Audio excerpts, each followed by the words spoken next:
Bonsoir à tous et merci de nous retrouver pour cette nouvelle édition de 24 heures Sénat. Voici les titres. La réponse de Jean-Marc Ayrault à la grogne des maires. Le Premier ministre n'est pas venu les mains vides au congrès de l'AMF. Une enveloppe de 370 millions d'euros sera débloquée pour appliquer la réforme des rythmes scolaires qui cristallise le mécontentement des élus. Jean-Marc Ayrault qui passe à l'offensive, il plaide pour une remise à plat de la fiscalité face au ras-le-bol fiscal et au casse-tête budgétaire. Le Premier ministre qui n'exclut pas une fusion de l'impôt sur le revenu avec la CSG. Débat à suivre dans ce journal. Le Sénat pour un meilleur encadrement des pesticides, une proposition de loi écologiste est débattue en ce moment même dans l'hémicycle. Reportage à Versailles, une commune qui atteint l'objectif de 0 pesticides. Rythme scolaire, baisse des dotations aux collectivités, décentralisation des dossiers brûlants pour le Premier ministre qui était attendu de pied ferme par les maires réunis en congrès cette semaine à Paris. Jean-Marc Ayrault a essuyé quelques sifflets, mais fort de son expérience d'ancien maire de Nantes, il a plaidé pour le dialogue. On l'écoute. Le gouvernement est toujours prêt au dialogue. Et vous le savez, ma porte est toujours ouverte et je ne compte plus le nombre de réunions auxquelles vous avez participé, et nous continuerons à le faire. Mon seul objectif, c'est que les réformes progressent, parce que la France en a besoin. Je le disais ce matin, l'immobilisme, c'est le déclin, et les maires sont sans doute en première ligne pour comprendre ce besoin des Français d'évoluer, de s'adapter sans perdre nos valeurs. Alors le Premier ministre a-t-il réussi à répondre aux inquiétudes des maires? Voyez ces réactions recueillies sur place par Samia Déchir et Nathalie Guilloire. Je dirais parole, hein. C'est un peu ce à quoi on s'attendait. Le président de l'AMF a énoncé aujourd'hui les inquiétudes qui montaient de tous les coins de France, hein, de la part des maires, qui sont les relais de la population française. Ce sont les acteurs les plus proches du terrain. Et on attendait de la part du Premier ministre qu'il entende. J'aurais voulu qu'il annonce des choses concrètes sur la réforme scolaire, sur les normes, les difficultés que rencontrent les communes aujourd'hui. Là-dessus, non, le Premier ministre s'est contenté de réexpliquer les raisons qui conduisent à la politique qui est en place. Le discours est destiné un peu à rassurer, certes, mais pose bien toutes les difficultés avec les besoins d'économiser et tous les challenges qu'il y a à faire. Donc derrière, je pense qu'il va y avoir un peu de sécurisation, mais que beaucoup d'élus risquent d'attendre, rester un peu sur leur faim parce qu'ils attendaient des mesures plus concrètes. Car il faut dire que l'ambiance est plutôt morose pour les élus. À 4 mois des municipales, ils s'inquiètent entre autres de l'avenir de l'échelon communal dans la future réforme de la décentralisation. Mounir Soussi. Beaucoup de questions dans les têtes des maires réunis aujourd'hui à Paris. Les sujets de mécontentement sont multiples, rythme scolaire, baisse des dotations, des difficultés qui exaspèrent certains élus. Un peu révolté par rapport à toutes les choses qu'on souhaite nous a imposées. Il y a un malaise des maires en général, ça c'est clair. Maires qui se posent beaucoup de questions sur le financement de leur collectivité, donc de leurs projets. Les 11 000 participants attendent des réponses, notamment sur la réforme territoriale qui peine à se mettre en place. Aujourd'hui, le millefeuille, les maires ne savent plus se situer. On attendait beaucoup de la réforme justement en cours de centralisation parce qu'on pensait clarifier les compétences des uns et des autres. Or, aujourd'hui, tout le monde va tout faire. La décentralisation qui est en train de se mettre en place, ce qu'il aurait fallu, c'est que les finances suivent avec. C'est bien de décentraliser, de mettre des responsabilités aux maires, il faut y mettre les moyens derrière pour pouvoir suivre. Le financement, sujet principal de préoccupation dans les allées du Congrès. Les maires vont perdre 840 millions d'euros de dotation l'année prochaine et la compensation de 370 millions d'euros annoncée par le Premier ministre pour soutenir les rythmes scolaires n'éteint pas les inquiétudes, toujours très vives dans les petites communes. Donc c'est ces maires-là qui sont inquiets, parce que les dotations diminuent, les problèmes, ils se rendent bien compte qu'ils peuvent de moins en moins les résoudre à leur seul niveau, qu'il faut donc se grouper, l'intercommunalité. Et à chaque fois, ils se disent, est-ce que je ne vais pas y perdre mon indépendance? Les élus sentent qu'ils sont à un tournant et que les intercommunalités sont prêtes à prendre le relais. Mais les maires ne passeront pas le témoin sans se défendre. Et on retrouve tout de suite Pierre-Henri Gergonne en direct de la porte de Versailles. Bonsoir Pierre-Henri. Alors quelle lecture faites-vous Delphine. de l'intervention de Jean-Marc Ayrault? Le Premier ministre a-t-il réussi son examen de passage auprès des maires? Eh bien, en tout cas, ici, porte de Versailles, on s'attendait à un accueil musclé, sinon viril, du Premier ministre par les milliers de maires présents ici même. Et finalement, il n'en a rien été. L'ancien maire de Nantes, il est vrai, connaît très bien son sujet. Il connaît bien les élus. Surtout pour savoir faire, non sans talent, l'apologie de la fonction, les maires, la démocratie personnifiée, a-t-il dit. Pour le reste, l'opération désamorçage, c'est-à-dire susceptible de désamorcer l'inquiétude des élus, n'a pas complètement convaincu dans la salle. Quelques annonces, certes, quelques millions distribués ici ou là, comme par exemple pour les villes-bourgs, des confirmations, celui d'une moratoire extrêmement demandée par les élus sur les normes, par exemple, rien en tout cas de remettre en cause le régime sec imposé aux communes pour les années à venir. Et puis, bien sûr, il y a ce très sulfureux dossier des rythmes scolaires. Là encore, les pas en arrière de Jean-Marc Ayrault, c'est-à-dire plus de souplesse, c'est-à-dire plus d'argent supplémentaire pour les rentrées à venir, le reste restant à la discrétion de Vincent Peillon, le ministre de l'Éducation nationale sera là ici au Congrès dès jeudi. Un élu hostile à la mise en place des rythmes scolaires me disait que pour lui ce soir, ça restait toujours une question de principe. Autant vous dire que ce dossier des rythmes scolaires dont on reparlera ici au Congrès des maires de France est loin d'être clos ce soir. Merci beaucoup Pierre-Henri pour cet éclairage. Et pendant ce temps, Jean-François Copé, le président de l'UMP, réunissait ses troupes aujourd'hui à midi. Ambiance remobilisation avant de se rendre à l'AMF, avec comme cible de choix François Hollande, responsable selon lui d'un effondrement de l'autorité présidentielle sous la Ve République. Samia Déchir et Aurélien Romano. Atmosphère des grands jours à l'UMP, Jean-François Copé mobilisé contre le gouvernement. Il a réuni 700 maires. Il n'y a pas que les maires. Et de nombreux cadres de mouvement. Tous rassemblés autour de la critique de François Hollande, la cible du président de l'UMP. Est-ce que François Hollande a bien en tête les fondamentaux de l'art du gouvernement sous la Ve République? Le maire de Meaux détaille ensuite ses fondamentaux, l'absence de vision pour la France, l'absence de projet et l'inaptitude du président à gouverner. Le mot d'esprit du jour, martelé par le chef et repris par les lieutenants. Est-ce que vous voulez des petits Hollande dans toutes les communes qui font de la fiscalité, qui ne font pas d'une politique de sécurité, qui n'ont pas une politique sociale de rassemblement? En ligne de mire, la réforme des rythmes scolaires, l'un des principaux griefs des maires selon l'UMP. C'est un scandale qu'on ait pu nous imposer de façon aussi autoritaire, sans concertation et sans même chiffrage en termes d'impôts. Donc ça, c'est la première attente que nous avions aujourd'hui. Nous avons bien une mobilisation générale pour arrêter cette réforme qui désorganise complètement le service public de l'éducation au niveau local, au niveau de nos communes. Le maire d'Elancourt est à l'origine de la fronde de la droite avec le lancement d'une pétition réclamant l'abrogation de la réforme. L'autre grief, la fiscalité. Quand on a osé en 18 mois mettre 60 milliards d'impôts supplémentaires sur les ménages et sur les entreprises, nous parler justement de tout mettre à plat. Oh, quelle audace, quel culot! Direction l'AMF pour l'UMP, la droite est bien décidée à faire entendre sa voix au Congrès des maires de France et surtout peser dans les municipales. La campagne sera officiellement lancée à l'UMP fin janvier par un grand conseil national.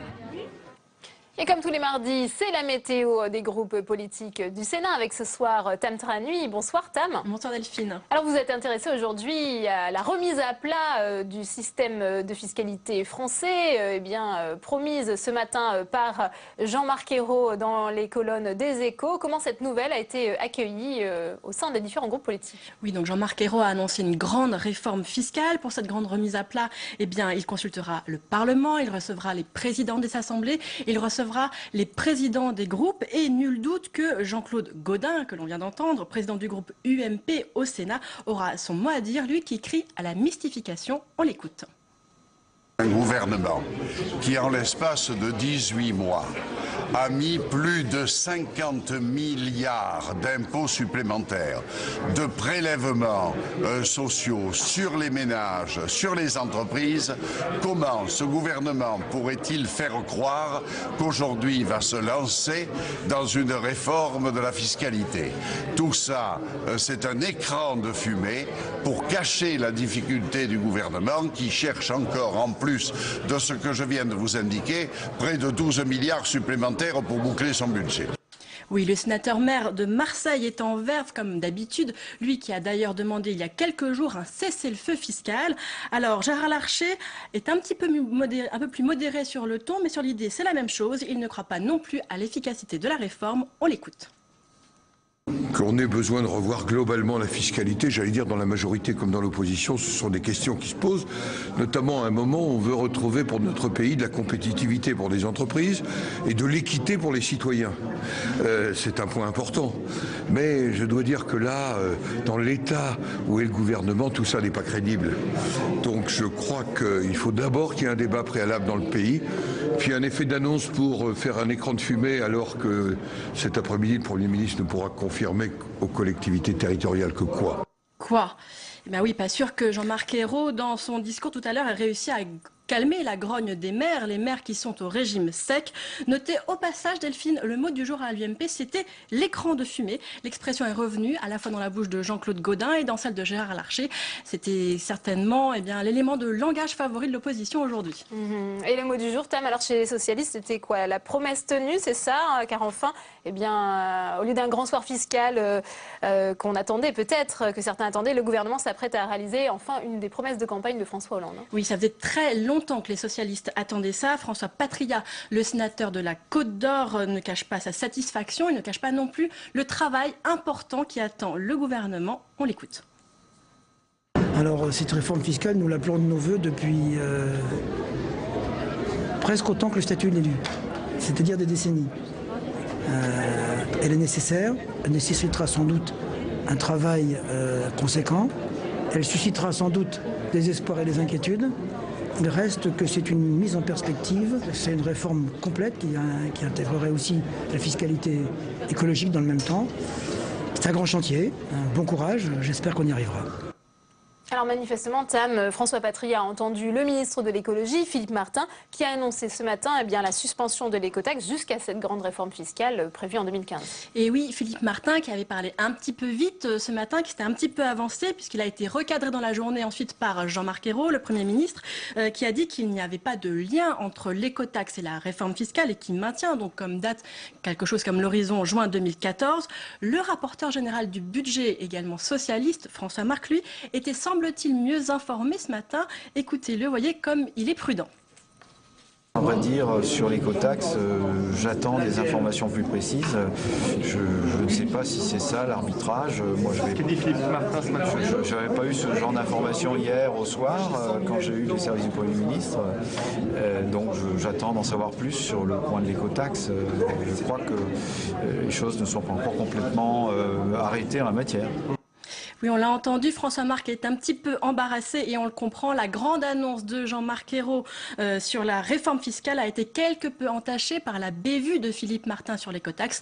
Décidément, la fiscalité écologique ne porte pas chance aux socialistes. Merci beaucoup, Tam. Et on reste au Sénat avec la proposition de loi écologiste qui est débattue en ce moment même dans l'hémicycle pour un meilleur encadrement des produits phytosanitaires. Voyez ce reportage de Flora Sauvage à Versailles dans les Yvelines, une ville exemplaire en matière d'utilisation des pesticides. À Versailles, on n'a pas attendu la proposition de loi des sénateurs écologistes pour mettre en place le zéro phyto. Dans ses espaces verts et ses cimetières, la ville a choisi d'arrêter l'usage des pesticides depuis plus de 10 ans. Le déclic a eu lieu après un grave accident avec des produits phytosanitaires manipulés par des jardiniers de la ville. J'ai eu un accident avec des produits phyto en train de traiter sur les avenues et en fait ça m'a explosé à la figure, les bonbonnes de produits chimiques, il y avait un souci sur le tracteur et j'ai tout pris à la figure avec des collègues. La directrice des espaces verts de la ville de Versailles a remis au bout du jour la binette et la balayeuse. Avec des moyens constants, elle a réussi à changer les habitudes. Le fait d'arrêter d'acheter des produits phytosanitaires et d'arrêter de payer des entreprises qui passent des produits phytosanitaires sur les arbres, ça nous a permis d'économiser en gros 25 000 euros. Et ces 25 000 euros, on les a répartis différemment sur l'emploi de personnel en insertion pour nous donner des coups de main ponctuellement au moment du désherbage. À l'image de Versailles, une proposition de loi sénatoriale vise à interdire aux collectivités publiques l'usage des pesticides. Aujourd'hui, un certain nombre de communes ont montré qu'on n'avait plus besoin d'utiliser de phytosanitaires en ville pour les espaces verts. Et donc il s'agit de l'acter aujourd'hui en disant à partir de 2020 ça sera interdit. Ce qui veut dire que les nouvelles équipes municipales qui vont arriver en 2014 sauront qu'il faut que leur service d'espace vert, qui gère l'ensemble de l'espace public, prennent les nouvelles techniques qui ont été maintenant expérimentées dans de très nombreuses villes. Le but de la proposition de loi est aussi d'interdire la vente de produits phytosanitaires aux particuliers d'ici à 2022. Aujourd'hui, au cimetière des Gonards de Versailles, les abeilles sont réapparues. 2 ruches produisent près de 80 kg de miel chaque année. Jean-Michel Baillet, sénateur RDSE du Tarn-et-Garonne et président du Parti radical de gauche, est l'invité de Preuve par 3, l'émission politique de Public Sénat, à voir ce soir à partir de 22h45. Il a défendu la hausse de la TVA souhaitée par le gouvernement. On l'écoute. La TVA, elle est à 19,60 pour tout le monde. Soit dit en passant, là non plus, personne ne rappelle que le gouvernement Sarkozy avait décidé de la porter à 21,2, de l'augmenter de 1,6. Oui, mais parce que quand j'entends l'opposition vitupérer après l'augmentation de TVA, quand j'entends aussi les corporations, parce que c'est des biens on est donc gagnant avec François Hollande. Les corporations, en l'occurrence, oui, vitupérer après tout cela, souvenons-vous que le gouvernement précédent avait décidé 21,2. Nous sommes dans les taux réduits. Nous voulons, pour financer le CICE, qui est nécessaire à la compétitivité des entreprises, et qui va quand même permettre de dégager 20 milliards pour les entreprises, et en particulier pour les PME, PMI, artisanat, etc., le porter à 10 au 1er janvier. 24h Sénat, tout de suite le débat.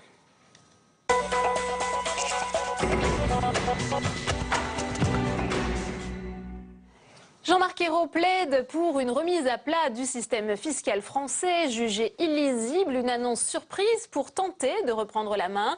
Cette réforme fiscale devra se faire à prélèvements obligatoires constants, sans revenir sur les hausses de TVA prévues au 1er janvier. Quentin Calmet. Créer un seul et même prélèvement simplifié sur le revenu, c'était la promesse de campagne numéro 14 du candidat Hollande. Cette réforme de la fiscalité aura bien lieu.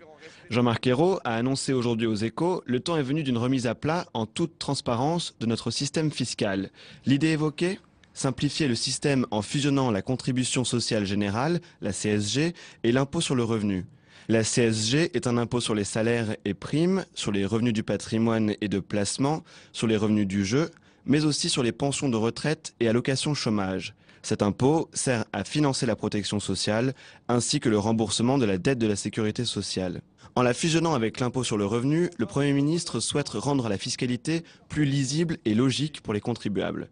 Cette ambition affichée aujourd'hui pourrait être mise en place dès 2015, après un dialogue approfondi avec les partenaires sociaux et le patronat, où seront aussi prises en compte la politique de l'emploi, les investissements, la formation professionnelle et le pouvoir d'achat. Une réforme pour bâtir l'avenir, selon Jean-Marc Ayrault, est déjà qualifiée de surréaliste par l'opposition. Et nous ouvrons le débat de ce 24h Sénat avec nos invités ce soir. Marie-Noëlle Lienemann, bonsoir. Vous êtes sénatrice socialiste de Paris. Philippe Marigny, président UMP de la Commission des finances du Sénat. Merci d'être avec nous. Et Henri Sterdignac, vous êtes économiste, directeur du département économie de la mondialisation à l'OFCE. Merci d'être avec nous. Philippe Marigny, peut-être une réaction à l'annonce de Jean-Marc Ayrault de remettre à plat le système fiscal français. C'est très intéressant. Après 18 mois d'expériences diverses, un petit coup par-ci, un petit coup par-là, le tournant du CICE, les différents aléas en fonction des protestations des groupes économiques et sociaux, découverte, il faut faire une grande réforme. C'est une illumination. N'est-ce pas ? C'est une sorte de bénédiction qui est tombée sur la tête de Jean-Marc Ayrault ce matin et qu'il a bien voulu livrer au journal Les Échos. Pour moi, une grande réforme fiscale, une vraie initiative de stratégie fiscale, c'est en effet indispensable. Mais c'est plutôt quelque chose de début de quinquennat, quand on arrive, qu'on a une légitimité toute fraîche, qu'on n'est pas encore éreinté par tout ce qui a pu arriver, les aspérités du terrain, les protestations des uns et des autres. En d'autres termes, bel exercice sur le fond. Pourquoi pas ? Sincèrement, je pense que tout ça va se diluer dans les sables de la concertation. Marie-Noëlle Lienemann, vous, quelle est votre réaction? Est-ce que c'est un coup tactique de Jean-Marc Ayrault? Est-ce qu'il y a une réelle volonté du gouvernement de réformer la fiscalité? D'abord, c'était un engagement pendant l'élection présidentielle. Nous considérions qu'il fallait réformer la fiscalité et parmi ces réformes, il y avait à rendre un grand impôt progressif comme charpente d'une architecture de notre fiscalité française que nous avons perdue au cours du temps. Et l'idée de faire converger, puis éventuellement fusionner la CSG et l'impôt sur le revenu était dans les propositions qui ont été faites. Il y en avait d'autres, en particulier pour rééquilibrer la fiscalité entre les grandes entreprises qui payent peu d'impôts au regard de leurs bénéfices, etc., et les PME qui se trouvent à la fois en termes de prélèvements sociaux et en termes de fiscalité plus touchés. Donc la nécessité d'une réforme. Fallait-il le faire avant? Sans doute. Je suis la première, faisant partie d'un certain nombre de gens, à dire qu'attendons-nous pour faire la grande réforme fiscale? C'était légitime qu'à l'été, on revienne sur un certain nombre de niches fiscales, mais il fallait tout de suite l'engager. Mais mieux vaut tard que jamais. Et ce n'est pas vrai, mon cher collègue, qu'on ne gouverne qu'en début de quinquennat. Il faut arrêter cette idée-là. Il faut que la capacité de transformer un pays se fasse dans la concertation et la continuité. Donc moi, je dis mieux vaut tard que jamais. Très bien, bonne initiative. Ça règle pas tout. J'aurais aimé qu'ils nous disent qu'ils reportent la hausse de TVA parce que je ne la crois pas bonne pour la relance de la consommation. Mais en dans tout le cas, détail des mesures. Vous avez parlé, Marie-Noëlle Lienemann, de la fusion entre l'impôt sur le revenu et la contribution sociale généralisée, la CSG. Est-ce que c'est possible techniquement, Henri Sterdignac? D'abord, il faut dire que je ne crois pas à la grande réforme fiscale. On a un système fiscal qui prélève beaucoup, avec des impôts dont les uns ont pour mission de rapporter beaucoup d'argent et d'autres ont pour mission d'assurer la progressivité de l'impôt, d'autres des buts incitatifs. Et il est mythique de croire qu'on va faire une grande réforme fiscale qui va rendre notre système meilleur, sachant que le système français est déjà un des plus redistributifs du monde, qu'on prend déjà beaucoup aux plus riches et qu'on donne déjà beaucoup aux plus pauvres. Mais il est complexe et illisible et le gouvernement veut le simplifier. Il est très difficile de le réformer. On peut dire oui, il faut simplifier, mais quand on va commencer à se poser les questions concrètes, ça va devenir extrêmement délicat. Par exemple, on peut dire oui, on va fusionner la CSG et l'impôt sur le revenu dans un impôt prélevé à la source. Le problème, tout de suite, va se poser. Est-ce que l'impôt va être familial ou individuel?